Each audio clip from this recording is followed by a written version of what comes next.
È un lungo viaggio di studi, di proporzioni, di prove per arrivare laggiù fino dove nell'abside c'è l'uomo vitruviano di Leonardo.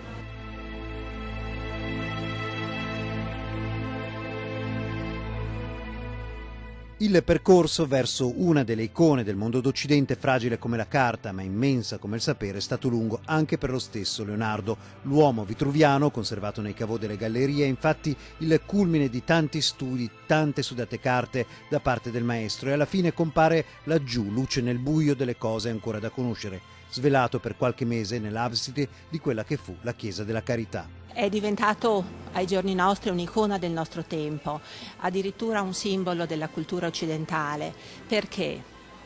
Perché riunisce in sé quella aspirazione agli ideali classici di perfezione e di armonia. L'uomo è al centro, lo si dice spesso, ma in questo caso il centro è lì, a portata di mano, tangibile. Il centro del cerchio rappresenta l'ombelico e quindi l'origine spirituale dell'uomo. Il centro del quadrato cade sui genitali e quindi rappresenta l'origine materiale, terrena dell'uomo. Però il tutto è fuso in una relazione armonica dalla sezione aurea, quella che Luca Pacioli definiva divina.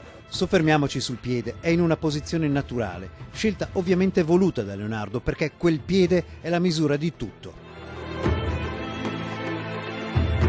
Dalla battaglia di Anghiari ai meravigliosi passi verso la definizione dell'immagine dell'uomo e le sue proporzioni, prestiti che arrivano da Windsor, dalla National di Washington o dal Fitzwilliam di Cambridge, dove, come per il resto della sua vita, Leonardo sperimenta anche su carta. Usa mezzi grafici diversi, usa la penna, l'inchiostro, lo stilo metallico che può essere stilo di piombo o stilo d'argento, e acquerella talvolta gli inchiostri, oppure usa la pietra nera, la pietra rossa, proprio in una visione sperimentale anche della tecnica grafica.